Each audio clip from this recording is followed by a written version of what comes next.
Arf guys, welcome back to another video. Ako po si Alex Pela and welcome dito sa aking channel. Ang gagawin pa natin ngayon guys is napakita ko sa inyo kung paano gumawa ng sticker o yung transparent picture or image at tinatawag din na PNG or Portable Network Graphics. Alright, pero bago ang lahat, bago ka pa lang dito sa aking channel, please don't forget to like kung nagustuhan mo itong video, comment kung may gusto kayong i-suggest para sa susunod natin na palabas, and subscribe and hit the notification bell para naman ma-notify ka kung sakaling may bago akong upload. Alright, magsimula na tayo. Let's go!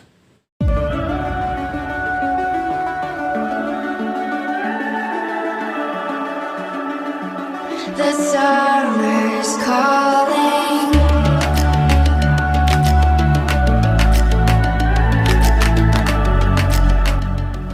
The summer's calling.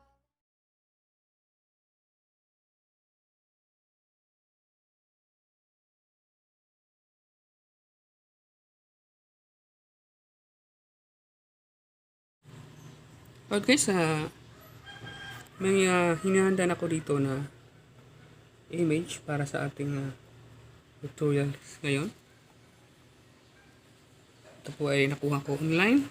Kung napansin nyo, itong picture na to is may mga checkered, gray at saka white.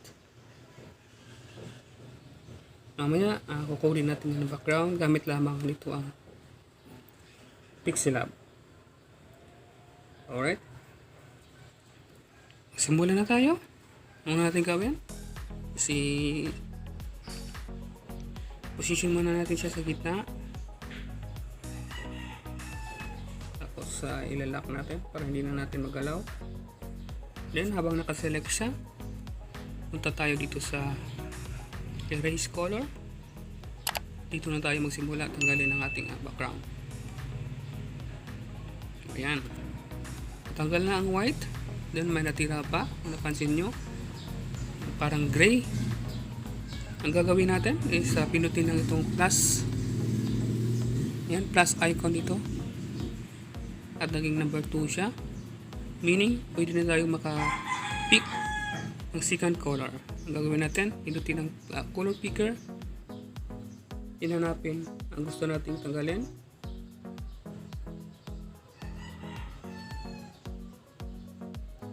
Position lang natin, tapos check. Ayan, then okay. Napansin nyo guys, parang wala nang background yan, pero pagpapalitan natin yan ng color. Ayan. Napapansin nyo yung parang grid na gray. Ayan. Paano gawin yan? Paano tanggalin yan? As very simple lang. And select na natin siya ulit at yan ang square, lagyan natin siya ng background ulit na white.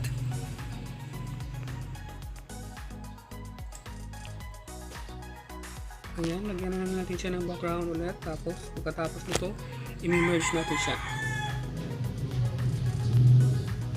Dahil naka front po to guys, kailangan natin extend to sa likod. At 2 back lang natin. Tapos dito tayo sa layer sa taas. Tapos i-check lang natin siya, tsaka emerge. Then i-erase na natin yung white color. Tan-tadadan. Ayan. Wala na ang grid lines. Ayan, ilapit natin para makita nyo. Wala nang grid line. Ganun lang po guys, simple tanggalin ang background dito sa Pixelab. Alright, next natin gawin, kailangan natin lagyan ng outline itong ating sticker. Yan, dito tayo sa stroke. Enable natin. Ayan, may high stroke na. Adjust natin kung lagyan natin ng Lagyan natin ng stroke. Ayan. Tapos, kung napansin nyo, may mga parts pa na transparent. Yung nasa heart, at saka dito sa itong kamay. Kailangan natin yan i-paint. Kailangan natin ng draw dyan para mas maganda. Ang gagawin natin yan guys is position muna natin yung ating sticker sa gitna. Tapos then dito tayo sa draw. Then select tayo ng white na stroke. Then adjust natin yung pin size. Then i-paint natin yan at tatakpan natin yung naka-transparent. Yan, para dito yung mahirapan, i-zoom natin konti. Yan, tapos mag-paint.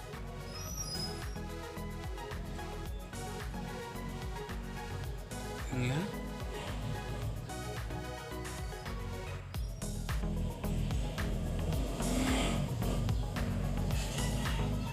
Ganun din ang gagawin natin dun sa isa. Ito sa hard din.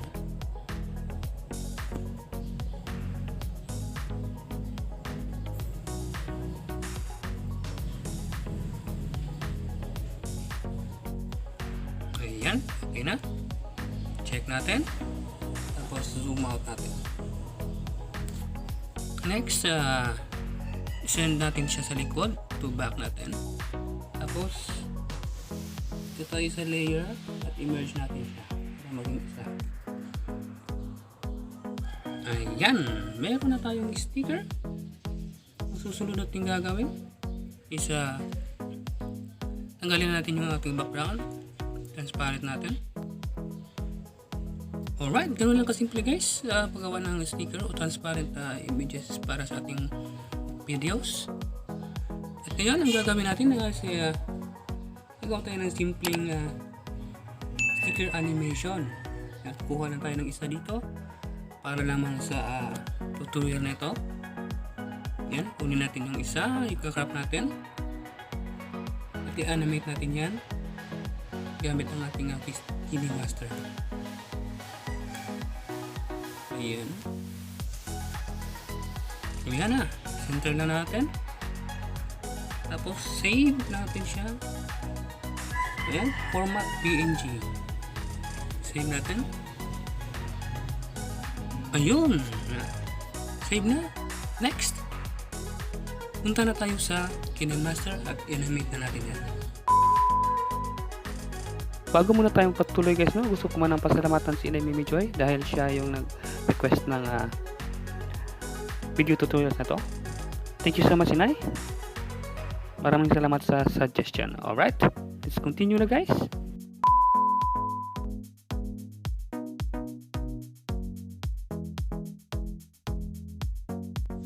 Alright guys, nandito na tayo sa KineMaster. Yan ang gagawin natin. Gawa tayo ng new project. Tayo doon sa plus sign. Then, dito tayo sa media. Ayan, lagyan natin muna ng black background. Yan, isakto na yan, 5 seconds. Then, i-import natin yung ating ginawang sticker.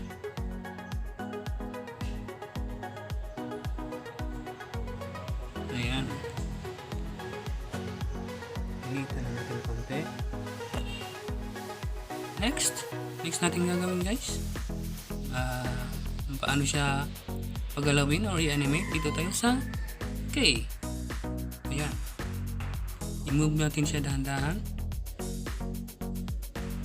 Adjust ang size, dahan-dahan lang. Ayan, adjust na naman ulit. Anong lang din ang gagawin hanggang matapos. Alright, gagawin muna natin to guys.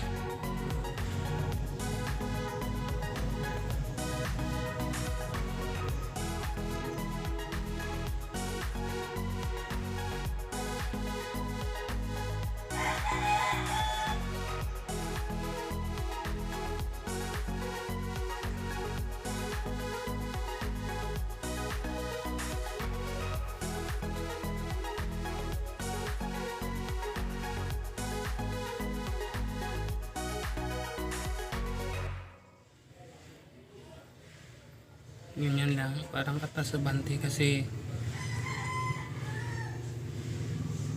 heart beating kunyari. Yan, okay na. Preview lang natin. Yan, kung napapansin nyo, heartbeat na siya. Ayan, para magamit natin ito siya sa ating mga video or videos, gawin din natin siyang green screen. Click natin yung background natin na black, tapos pili tayo ng green. Ayan, okay. Ito na siya.